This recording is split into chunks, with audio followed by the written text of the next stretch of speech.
Salutations à tous et à toutes, chers frères, chères sœurs, toujours à vouloir servir le verbe de l'Oba, toujours à vouloir exhorter, toujours à vouloir se nourrir et transmettre cette nourriture.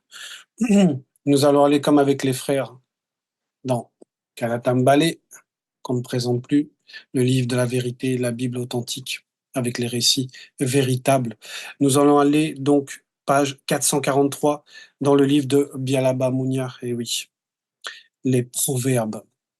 Le titre de ce livre de Biala Mounia, des Proverbes, c'est la sagesse. Eh oui. C'est la sagesse qu'on doit acquérir. On va dire, c'est la base, c'est la fondation de la crainte du respect qui est dû à Tété. Sans la sagesse, comme on va le voir même dans l'exhortation, toute cette réalité même ne serait pas en fait. Le titre du chapitre 24, c'est celui que nous allons voir ensemble. Le sage et le méchant, c'est dans la continuité de cette écriture de Monmon, celui qu'on appelle Salomon. Il n'est pas le seul à avoir, on va dire, à avoir ses écrits dans les proverbes, mais en majorité, c'est Monmon. Et on est dans ce chapitre 24, le sage et le méchant, parce que c'est toujours, ce qui est magnifique chez Monmon, c'est que dans ce livre de proverbes, en fait, il s'adresse à nous, il s'adresse aux générations futures, aux jeunes, et les appelle les fils, en fait. Mon fils, c'est souvent mon fils qui revient. Et on est dans la continuité de ça, c'est-à-dire qu'il va présenter, il veut exhorter, il veut montrer quelque chose aux personnes qui n'ont pas encore son expérience, qui n'ont pas son vécu et qui vont bénéficier en fait de la sagesse dont lui-même a bénéficié. Et c'est à travers donc ce livre-là et les autres, hein, mais celui-là particulièrement, parce que ce sont les proverbes, montrent en fait la sagesse, montrent l'intelligence, montrent le vécu en fait des personnes par rapport à, en tout cas de Monmon, par rapport à ce qu'il a analysé dans ce visible. Et le titre là, c'est Le sage et le méchant, le sage et le méchant, pour montrer en fait cette opposition entre deux comportements. Et ce fils-là, celui qui reçoit l'initiation, doit comprendre en fait en quoi consiste la sagesse et en quoi consiste la méchanceté. Donc le sage, c'est vrai que dans peut-être, on va dire selon le monde, le titre aurait pu être on va dire le gentil et le méchant, mais on va comprendre en fait que le sage en fait c'est celui qui est gentil, c'est-à-dire qui est intelligent, qui se conforme au verbe, qui suit les préceptes, donc qui fait preuve de sagesse selon le verbe, et le méchant c'est celui qui fait le mal, c'est-à-dire celui qui va s'opposer aux lois du verbe, qui va s'opposer à la loi morale, c'est ce qu'on appelle le méchant. Dans le verset 1, il est dit: n'envie pas les gens malfaisants et ne cherche pas leur compagnie. Donc là, Monmon donne ce conseil de ne pas envier, de ne pas vouloir la vie des méchants, de ne pas vouloir le comportement des méchants, de ne pas vouloir la richesse, le bien-être, la façon de faire des méchants. Et surtout, ne cherche pas leur compagnie, donc de ne pas avoir de lien avec eux, de ne pas les avoir en fait dans nos connaissances, dans nos amis, dans nos fréquentations. Voilà. Donc, ne pas envier ce que le verbe, en gros, n'a pas béni. Voilà ce que ça veut dire. Ici, là. N'envie pas les gens malfaisants. Oui. Parce que ces personnes malfaisantes n'ont pas la bénédiction du verbe. Donc, on ne va pas envier des gens. Et même si une personne est dans le verbe et a la bénédiction du verbe, on ne va pas faire preuve d'envie, en fait. On va simplement faire preuve de gratitude par rapport au verbe, à ce que le verbe donne. Parce que le verbe donne avec justice, en fait. Donc, les gens malfaisants, on ne doit rien ressentir par rapport à ces personnes-là, parce qu'elles ne sont pas dans la bénédiction du verbe. On ne doit pas fréquenter ce genre de personnes, parce que le lien qu'on doit avoir les uns avec les autres doit être conforme au verbe. Voilà pourquoi il faut s'abstenir de ce genre de relation, s'abstenir de ce genre de fréquentation. En gros, il faut savoir choisir ses amis, il faut savoir choisir avec qui on passe notre temps dans ce visible. Verset 2, ils ne pensent qu'à agir avec violence et ne parlent que du mal qu'ils vont faire. Point. Et oui, il donne la raison. Il dit parce que les intentions et les actes, parce que là il est dit, ils ne pensent qu'à agir. Donc ils sont dans l'action avec violence. Donc ça, ce sont les actes. Et ils ne parlent que du mal qu'ils vont faire, c'est-à-dire les intentions qu'ils ont. C'est ça qui les nourrit chaque jour. C'est ça qui fait le fruit de leur discours. Ce n'est pas de la sagesse, ce n'est pas l'instruction, ce n'est pas l'intelligence, ce ne sont pas les fruits du mundi, mais c'est le mal qui les guide chaque jour. Donc c'est la raison pour laquelle on n'a rien à envier à des personnes qui font le mal, à des personnes qui, euh, euh, qui désobéissent aux lois du Verbe. On n'a pas à envier ce genre de personnes parce qu'elles ne sont pas dans la bénédiction du Verbe. Le verset 3 nous dit: «Il faut de la sagesse pour construire une maison, virgule, de l'intelligence pour la rendre habitable, point». Et les profondeurs du discours de Monmon, en fait, sont merveilleuses, en fait. Parce que quand il prend l'exemple de la maison, il sait de quoi il parle, en fait. Parce que lui, il a construit des maisons, il a construit des palais, mais surtout, il sait que la création, c'est une maison, en fait. La création elle-même, c'est un habitat pour les créatures. Et quand il prend ici l'exemple de la construction d'une maison, il dit: «Il faut de la sagesse», oui, parce qu'il sait que l'entité de sagesse était là au début, au Bébotedi, au commencement. L'entité de sagesse était déjà là. Parce qu'il faut de la sagesse pour bâtir la création, pour faire les multivers, pour faire la terre, pour faire le soleil, la lune et cetera. Il faut de la sagesse. Et là, il prend cet exemple-là parce que c'est un exemple qui est effectivement, on va dire, précis. Parce que dans la construction d'une maison, il y a plusieurs étapes. Il faut avoir beaucoup de connaissances pour arriver à construire une maison, parce qu'une maison est quelque chose de complexe. Il ne s'agit pas juste d'élever 4 murs et de mettre un plancher, c'est beaucoup plus profond que ça. Et en même temps, cette maison-là va représenter un abri, en fait, un peu comme le corps physique pour l'âme et l'esprit. Le corps, c'est un temple, c'est un avatar, en fait. Donc, il explique que juste même dans la création même de notre propre corps, on voit la sagesse, on voit l'intelligence du Créateur. Et là, dans cet exemple, pour construire une maison, virgule, de l'intelligence pour la rendre habitable, ça veut dire que il faut qu'il y ait une harmonie dans l'intérieur de cette maison. C'est un peu comme, on va dire, il faut qu'on se dispose, qu'on soit sanctifié pour pouvoir accueillir le Mundi Musangi, le Saint-Esprit. Donc, les exemples que Monmon prend sont des exemples cohérents, des exemples réels, en fait. C'est-à-dire que certes, on va avoir une forme de sagesse pour pouvoir élever les murs, construire la maison, on va dire le solide, mais à l'intérieur, il faut qu'il y ait de l'intelligence parce qu'il faut que ça soit agréable pour qu'on habite dedans. Il faut que ça soit propre, il faut que ça soit distingué, il faut qu'il y ait du mobilier, il faut que ça soit orné, mais on va le voir un peu plus tard. Donc cet exemple-là, il est important. L'exemple de la maison, il est important. Si Monmon le cite, c'est parce qu'il y a une importance terrible derrière.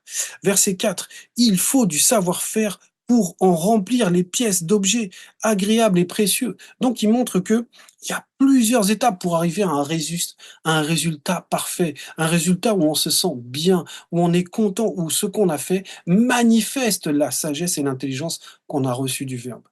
Eh oui, parce que c'est ce que ça va représenter en fait. La présence du verbe sous la forme de la sagesse, sous la forme de l'intelligence, va se voir même dans le plan physique. S'il prend l'exemple de la maison, c'est parce que effectivement, quand on rentre dans une belle maison, ou même quand on est juste à l'extérieur et qu'on observe une belle maison, on est frappé par la sagesse, on est frappé par l'intelligence, on est frappé par le choix des matériaux, par le design. Ce sont des choses qui touchent directement notre intelligence.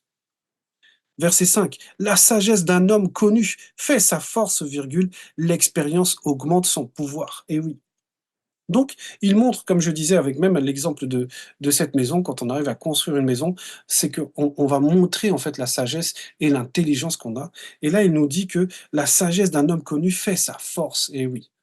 C'est en gros l'enseignement qu'on reçoit et la manière dont on utilise notre enseignement nous élève en fait, nous donne de la puissance.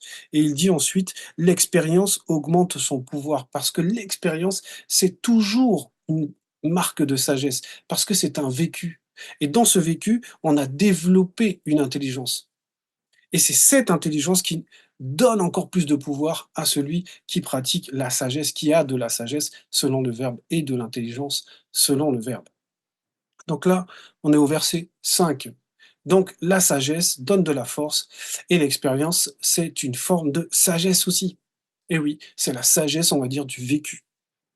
Verset 6, ne pars pas spirituellement en guerre sans avoir délibéré selon le verbe, virgule, car un grand nombre de conseillers assurent la victoire. Point. Et oui. Donc, comme on l'a vu tout au début, parce que quand Monmon parle, il est connecté au Mundi, il sait. Au début, il expliquait qu'il fallait faire attention à nos fréquentations. Donc là, il confirme encore cela. En gros, il nous explique que la sagesse, premièrement, heu, va va déterminer, en fait, doit nous montrer, l'importance de savoir s'entourer. C'est ce qu'il dit ici dans ce verset 6. Ne ne pars pas spirituellement en guerre sans avoir délibéré, selon le verbe, virgule, car un grand nombre de conseillers assurent la victoire. Donc, il faut savoir s'entourer. Parce que dans cette réalité, il y a des combats, il y aura des combats. C'est pour cela que lorsqu'on vit des combats, lorsqu'on vit des épreuves, lorsqu'il y a des circonstances qui nous dérangent, il est bon de demander conseil au Verbe. Il est même primordial de demander conseil au Verbe, parce que le but, c'est de gagner, de laisser la sagesse, de laisser l'intelligence l'emporter en fait sur la méchanceté, sur les pièges du monde occulte. Donc, quand on a une situation, on la traverse, c'est un combat, c'est déjà un combat. Les circonstances, c'est un combat.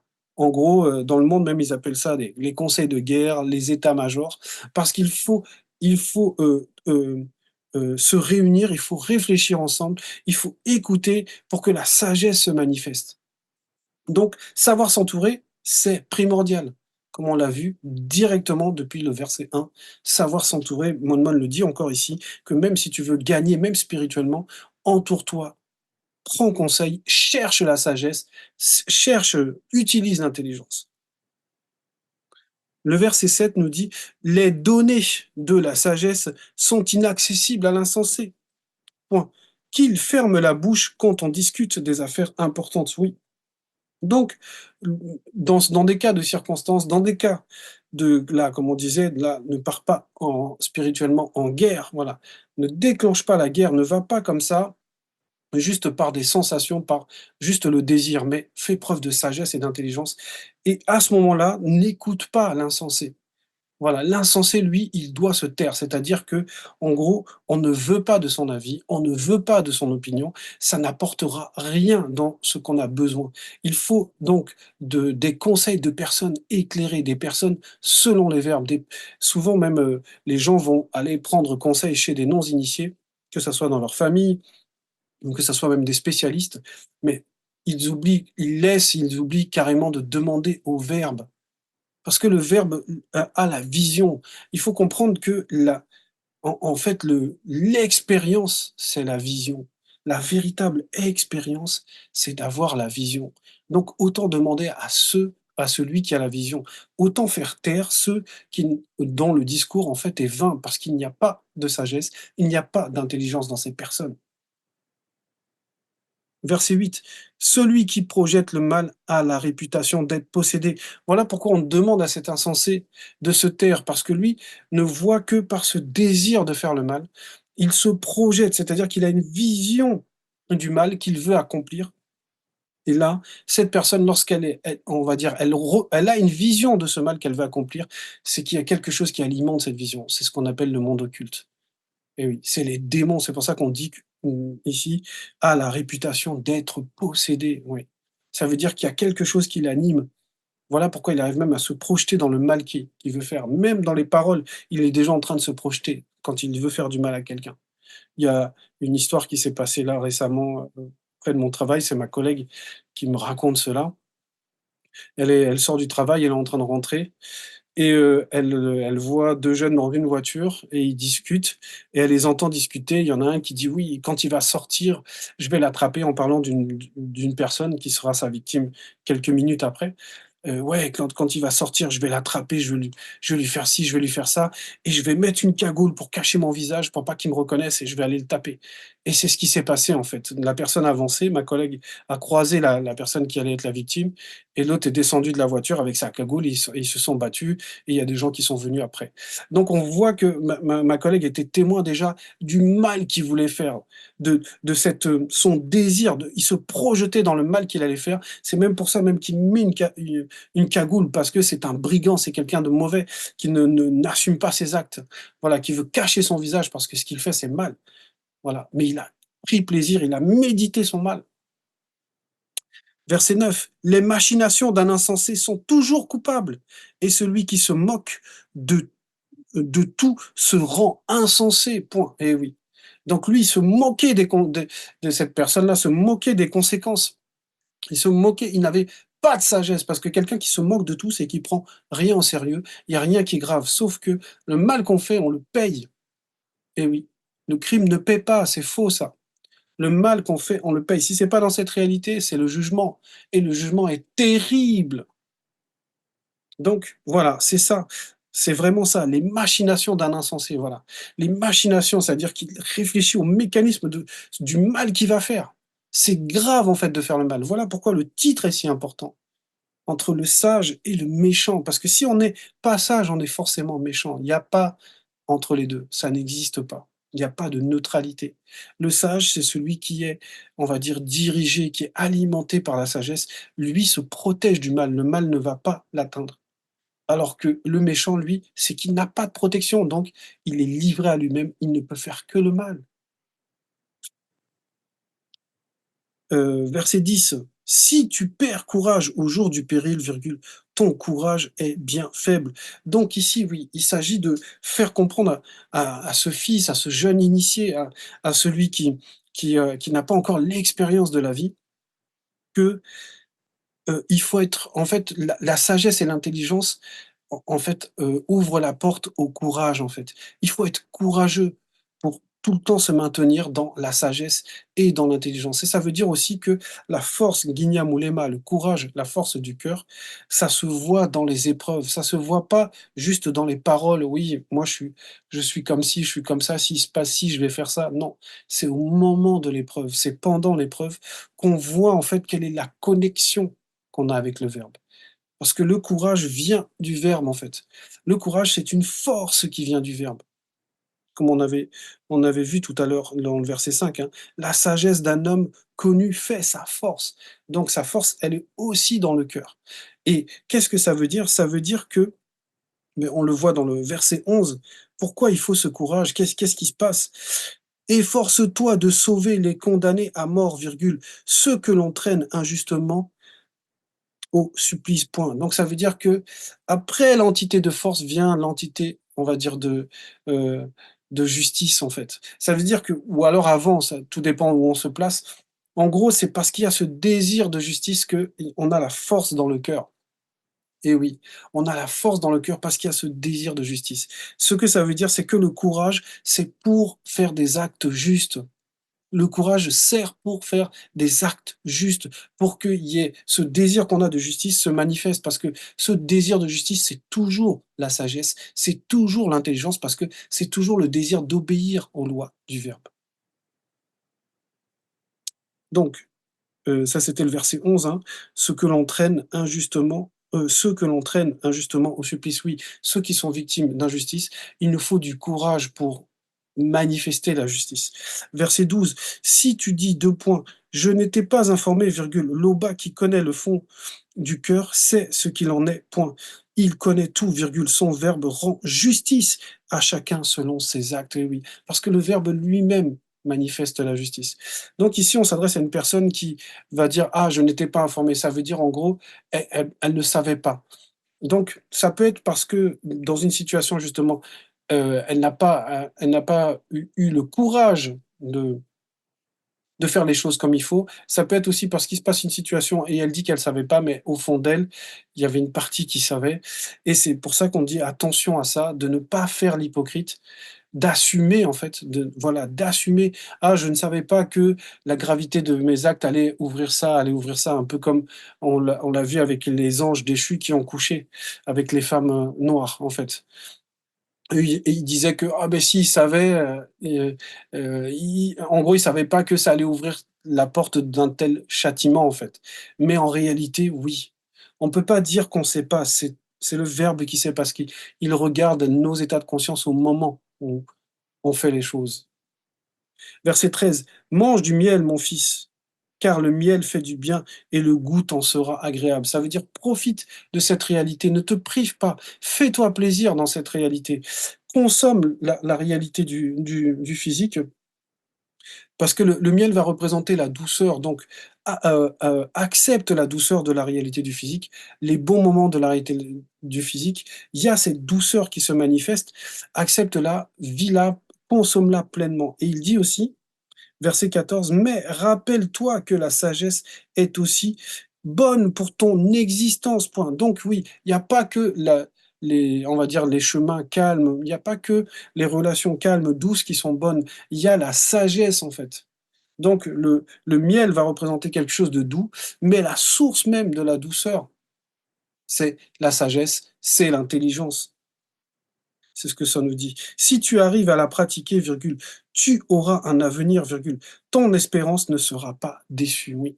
Donc, en gros, il faut mettre sa foi dans le verbe de Loba. C'est-à-dire, quand on met sa foi dans le verbe de Loba, c'est qu'on veut acquérir de la sagesse, on veut acquérir de l'expérience, de l'intelligence.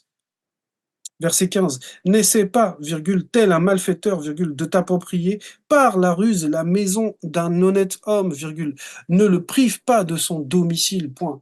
Et on en revient encore à la maison parce que, comme on avait vu dans le verset 3, derrière la construction d'une maison, en fait, il y a la sagesse et l'intelligence qui se manifestent. Et ici, là, dans le verset 15, on nous dit: «N'essaie pas, virgule, tel un malfaiteur», donc quelqu'un qui fait du mal, comme on avait vu dans le verset 1, les malfaisants, les gens qui sont malfaisants. Donc, de t'approprier par la ruse la maison d'un honnête homme, virgule. En gros, surtout ne pratique pas l'injustice. Ne pratique pas l'injustice, ne vole pas ce qui ne t'appartient pas. Et quand il prend l'exemple d'une maison, c'est très important. Parce que la maison, comme on l'avait vu, je le disais tout à l'heure, que il faut de la sagesse pour bâtir une maison. Ça veut dire qu'il y a eu, pour que la personne puisse avoir une maison, elle a fait preuve de courage, d'adversité par rapport à peut-être le coût que représente la maison, les dessins qu'il fallait faire pour la maison, l'investissement que représente la maison. Et la maison, en fait, c'est une partie de la manifestation de sa sagesse et de son intelligence. Et on nous dit là de ne pas voler ça, de ne pas pratiquer l'injustice, de ne pas prendre quelque chose qui ne nous appartient pas lorsqu'il y a, surtout lorsqu'il y a la marque de la sagesse, de l'intelligence, du courage de la personne. Ne le prive pas de son domicile parce qu'effectivement, la maison va représenter l'abri, le temple, là où on abrite ce qui est sacré, ce qui est important. Donc, il est hors de question qu'une personne qui manifeste la sagesse soit aussi injuste en fait, soit fasse preuve d'une si grande méchanceté pour que la personne se retrouve sans abri, c'est-à-dire sans protection. Verset 16: «Un honnête homme peut tomber très souvent à cause d'une porte d'entrée qu'il a involontairement ouverte, virgule. Il s'en relève toujours quand celle-ci finit par se fermer grâce au verbe de Loba, point virgule. Mais les malfaiteurs sont terrassés spirituellement par l'adversité, point». Ça veut dire que celui-là, ce verset-là vient au complément du verset 15. Dans le verset 15, on nous dit qu'il faut faire attention, en gros, de ne pas agir volontairement à faire le mal. Il ne faut pas volontairement faire le mal. Priver quelqu'un de son domicile, ça veut dire priver quelqu'un de sa protection, de son intégrité. Il faut vraiment éviter ce genre de situation.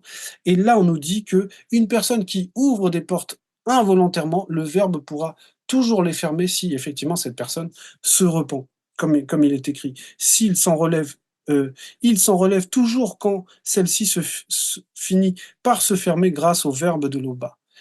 Eh oui, parce que la personne se repent et le verbe vient remettre une protection sur la personne pour que la porte se ferme. Mais les malfaiteurs sont terrassés spirituellement par l'adversité. Eh oui, le mal ne gagne pas. Et les malfaiteurs, c'est ce qu'on avait dans le verset 15, hein. N'essaie pas, virgule, tel un malfaiteur. Voilà. Donc, le malfaiteur, c'est quelqu'un qui fait volontairement le mal. Alors que là, on nous dit que si une personne honnête ouvre involontairement, eh oui, c'est ça la différence. On doit, nous, savoir que tout ce qu'on fait volontairement, c'est issu de la sagesse, issu de l'intelligence, c'est le bien qu'on manifeste. C'est le bien qu'on manifeste. Volontairement, ça doit être comme ça.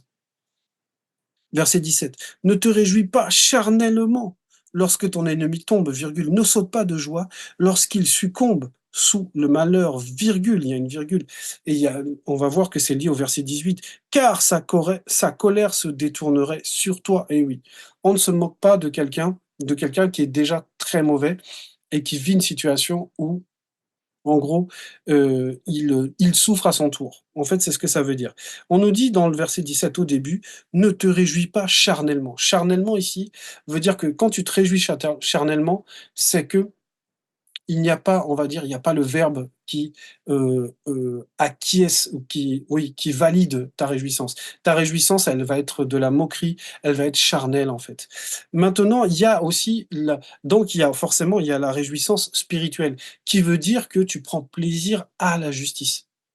Mais ça s'arrête là. Tu prends pas plaisir à charnellement à la souffrance de quelqu'un ou, à te moquer de lui et cetera. Parce que lui, comme il est déjà quelqu'un de mauvais, si tu touches encore à ce qu'il a, on va dire, lui, il est déjà dans une phase de souffrance parce que comme on l'a vu dans le verset 16 à la fin, hein: «Mais les malfaiteurs sont terrassés spirituellement par l'adversité, eux aussi vont souffrir». Et maintenant si tu te moques de leur souffrance, eux, ils vont tourner leur, colère vers toi. C'est ce qu'il est dit dans le verset 18: «Car sa colère se détournerait sur toi». Ça veut dire que ses problèmes, tout ça là, c'est on va dire, pour lui, c'est même pas ça qui l'intéresse en fait. Ce qui l'intéresse, c'est de se venger de toi, c'est de te faire souffrir pour que toi tu ressentes ce que lui ressente aussi. Verset 19: «Ne t'excite pas au sujet de ceux qui font le mal, virgule, et n'envie pas les méchants», comme on l'avait vu dans le premier verset. Il ne faut pas envier les gens qui sont malfaisants. Il ne faut pas envier ceux qui sont méchants et on ne s'excite pas, ça veut dire qu'on ne fait pas tout un cas de gens: «Ah mais comment tout lui réussit, pourtant c'est des gens mauvais». Voilà, on va aller, sortir dehors, on va se plaindre, on va crier, un peu comme, l'exemple c'est on va dire Kémy Séba qui manque énormément de sagesse dans ses propos, dans sa manière d'être et du coup qui augmente en fait qui ferme les portes à, la partie pourtant qui aurait pu, lui réussir, c'est-à-dire, politiquement en fait. Voilà, parce qu'il a le caractère qui fait qu'il ne gère pas en fait, sa partie émotionnelle, il répond on va dire, comme les gens disent, du tac au tac. Voilà, donc parce qu'il est excité, il est dans l'excitation par rapport à, on va dire, à ceux qui le voilà, qui le critiquent et nous, on nous dit de garder une certaine distance pour pas que ces choses-là nous touchent, en fait. Le méchant, la manière dont le méchant agit, dans le succès que le méchant peut avoir, il faut qu'on ait une forme de protection. Il faut que le verbe vienne mettre le bouclier, la protection et on nous explique pourquoi. Verset 20: «Ils n'ont aucun avenir, virgule, leur âme est éteinte», oui. Ça veut dire qu'ils font beaucoup de bruit, ils vont faire beaucoup de choses, on va dire, dans ce visible. Ils vont marquer le visible par des choses mauvaises et cetera, mais en réalité, ils sont déjà morts. Voilà, ils sont déjà dans la condamnation, c'est fini pour eux. Verset 21: «Mon fils, virgule», comme je le disais au départ, mon fils, c'est très important cette manière que Maman a de parler. Mon fils, virgule, respecte le verbe de l'Oba et le roi initié, point. Ne t'associe pas à ceux qui veulent tout changer, point. Voilà, et ça, c'est très important. Il dit que ce fils-là doit apprendre la fidélité. Parce que le roi initié, là, ici, c'est qu'il a été établi par le verbe.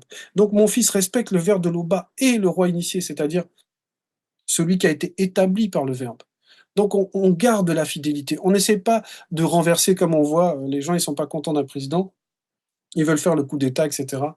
Dans le verbe, c'est pas comme ça, parce que quand le verbe établit, c'est parce qu'il donne la bénédiction. Maintenant, on ne va pas s'opposer à la bénédiction du verbe. Si le verbe veut changer quelque chose, le verbe changera ce qu'il faut. Et oui. C'est ce que ça veut dire. Donc, il faut apprendre la fidélité. Ne t'associe pas à ceux qui veulent tout changer. Et oui, ceux qui veulent tout changer, c'est ceux qui veulent amener un nouvel ordre mondial. C'est ceux qui ont voulu changer l'ordre établi et on connaît cela. Et on va le voir. Verset 22. Car les novateurs non initiés, virgule, blancs et sans mêler, peuvent être anéantis soudainement, virgule, et qui sait quel désastre Mundima Bekobisedi peut susciter contre eux, point. Eh oui. Donc il dit quoi? Il dit que celui qui veut changer l'ordre établi est déjà sous la condamnation, il est déjà sous le châtiment de l'entité des châtiments. il est déjà dans la condamnation. C'est ce que Satan a amené. Il a voulu amener le changement dans le grand ordre des choses. Il a voulu modifier les choses à son avantage, sans effectivement, naturellement, sans l'accord du Verbe, sans le soutien du Verbe, et on voit ce que les différentes chutes qu'il a vécues, et il ne s'attendait pas à ça. C'est ce que ça représente ici. Ceux qui veulent changer les choses, c'est ceux qui ne sont pas élus dès le départ, c'est ceux qui n'ont pas été établis dès le départ, on va dire les non-initiés, les blancs et les sans-mêlés, effectivement. Parce que le nouvel ordre mondial, eux, ce sont des agents de ce nouvel ordre mondial, des que le monde occulte essaie de mettre en place, voilà, sous la direction du Mundima Bobé en chef, c'est-à-dire Satan. Donc c'est un message où on nous exhorte en fait à nous-mêmes faire preuve de sagesse et de rejeter la méchanceté et surtout à le transmettre à nos générations. Parce que vous voyez comment la jeunesse, notamment en Europe, la jeunesse est de plus en plus cruelle, de plus en plus insensible aux lois morales, que ce soit par rapport à la sexualité, la violence, etc. Ils sont comme anesthésiés par rapport à la vérité, par rapport à la justice, par rapport à l'honnêteté, par rapport à la sagesse, tout simplement. L'Oba est toujours glorifié.